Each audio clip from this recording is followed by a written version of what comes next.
ভিডিওটা পোস্ট করেও আবার কেন ডিলিট করে দিতে হলো সেই কথায় পরে আসছি। আপাতত নতুন করে আবার ভিডিওটা আমি শুরু করছি। তোমরা চলে এসেছিলাম একদম নিউলি ওপেন্ড অ্যারাবিক থিমড একটা ক্যাফেতে, যার নাম হচ্ছে মজলিস। তোমাদেরকে লিফটে উঠে 5th ফ্লোর আসতে হবে, আসলেই তোমরা এই রুফটপ ক্যাফেটা দেখতে পেয়ে যাবে, যেটা একদমই নতুন, হয়তো হার্ডলি 1 মাস হয়েছে ক্যাফেটা ওপেন হয়েছে। আর তোমরা যারা আমার শর্টস দেখো রেগুলার, তারা তোমরা জানবে যে ক্যাফেটাতে আমি গত মাসে গিয়েছিলাম বা এই মাসে স্টার্টিংয়ে গিয়েছিলাম। যাই হোক, কিন্তু আমার জানোই বড় ভিডিও দিতে কতটা ল্যাদ লাগে, এই কারণে আমায় বড় ভিডিও দিতে আমার এত লেট হয়। বাট শর্টসটা তোমরা রেগুলারলি ফলো করো যারা, তারা জানবে এটা আগের। আর আমি না অলরেডি ভিডিওটা অনেক দিন আগে বানিয়ে রেখেছিলাম, পোস্ট করে দিয়েছি, বাট কপিরাইটের জন্য আমাকে ভিডিওটা আবার ডিলিট করতে হয়েছে। তাই হয়তো আমি কোথাও কথা ভুলে গিয়েছি যে ওখানে কি হয়েছিল। তো আমরা ওখানে গিয়ে ফার্স্টে অর্ডার করেছিলাম একটা গ্রিন ম্যাঙ্গো মইতো, যেটা খেতে একদমই ভালো ছিল না। বাই দ্য ওয়ে, ওরা টেবিলে বসতেই আমাদের চেস খেলতে দিয়েছিল, বাট আমরা চেস খেলতে পারি না, আমরা খাওয়া দাওয়াতে বিশ্বাসী। তো আসি খাবার দাওয়ারে। গ্রিন ম্যাঙ্গো মহিতোটা যেমনটা বললাম, জাস্ট লজেন গোলা জল, লজেনের মধ্যে কেউ জাস্ট একটু সোডা মিশিয়ে দিয়েছে আর উপরে কয়েকটা মিন্ট লিভস দিয়ে দিয়েছে। এছাড়া খেতে একদমই ভালো ছিল না। তাছাড়াও প্রাইস অনুযায়ী কোয়ান্টিটি অনেকখানি কম ছিল, তো তোমরা আসলে এটাকে অ্যাভয়েড করো।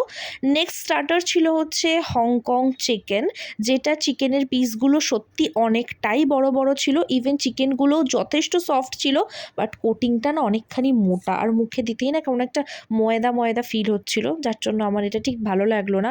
আর এমনিতেও ভিডিও ফটো করতে খাবার অনেকখানি ঠান্ডা হয়ে গিয়েছিল। আবার চাইনিজ আইটেম কি বলো তো, ঠান্ডা হয়ে গেলে একদম ভালো লাগে না, এটা আমাদেরই ফল্ট অফকোর্স।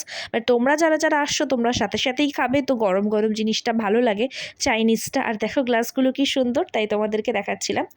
আর এই হংকং চিকেনের দাম নিয়েছিল 260 টাকা। এটা নিয়ে একটা ব্যাপার হয়েছে যেটা আমি তোমাদেরকে আগে বলছি। আর এখন হয়ে গিয়েছিল সন্ধে, ক্যাফেতে সমস্ত লাইটস জ্বলে গিয়েছিল। আর ডে লাইটের থেকে বেশি আমার ইভিনিংয়ের লাইট চালানোতে বেশি ভালো লাগছিল। রুফটপ ক্যাফেগুলো এরকমই হয়, মানে দিনের থেকে বেশি রাতেই ভালো লাগে যখন লাইটগুলো জ্বলে। আর এটা ছিল ভিতরের পার্টটা, এখানে এসি আছে, তোমরা চাইলে এখানে বসতে পারো। কিন্তু এসিটা ওনারা চালায়নি, তার কারণ সারা ক্যাফেতে আমরা দুজন ছাড়া আর কেউই ছিল না। আর এখানেই পুল গেম রয়েছে, তোমরা চাইলে পুল খেলতে পারো, যার জন্য কোনো এক্সট্রা চার্জেস নেই। আর এইখানটাতে লাইভ মিউজিক প্লাস ডিজেও হয়। বাই দ্য ওয়ে, যে কথাটা বলি যে কেন ডিলিট করেছি, দেখো আমি আমার সমস্ত ভিডিও ইনশর্ট থেকে এডিট করি, আর ইনশর্টের যে মিউজিকগুলো থাকে সেগুলো কপিরাইট ছাড়া হয়। তো সেই মিউজিক দিয়েই আমি যখন ইউটিউবে পোস্ট করি, জানি না কেন আমার কপিরাইট ক্লেম চলে এলো, তার জন্য আমাকে ডিলিট করে দিতে হলো। আমি তো বিষয়টা জানি না, তোমরা জানলে অবশ্যই আমাকে একটু জানিও। আর তারপর আমরা চিকেনের একটা স্টার্টার অর্ডার করেছিলাম, যেটা তাড়াহুড়োর জন্য ক্লিপ নিতেই ভুলে গিয়েছি। তারপর ছিল মেনলি এটা হয়েছে চিকেন রেশমি কাবাবের জন্য, মানে এটার জন্য প্রায় আধা ঘন্টা ওয়েট করতে হয়েছে। আর আমাদের 7টার মধ্যে বেরিয়ে যেতে হতো, কারণ আমাদের একটু তাড়া ছিল। তবে চিকেন রেশমি কাবাবটা খেতে অ্যামেজিং ছিল, মানে যেরকম সফট সেরকম বড় সাইজ, দেখতেই পাচ্ছ তোমরা। আর মুখে দেওয়ার সাথে যেন মেল্ট হয়ে যাচ্ছিলো, এতটা ভালো ছিল। মানে এটা এখানে আসলে ডেফিনেটলি তোমরা অর্ডার করো। আর এরকম সুন্দর একটা ভিউও পেয়ে যাবে তোমরা এখান থেকে। আর এবার আসি মেন কথায়। তো আমরা যখন বিলটা চাই, তখন যে চিকেন হংকংয়ের দামটা 260 টাকা ছিল, বাট ওনারা যখন বিল দিলেন সেটা দেখে ওনারা 360 টাকা লিখেছে। তো বলাতে বললো ভুল হয়ে গেছে। হ্যাঁ ঠিক আছে, ইটস ওকে, হতেই পারে।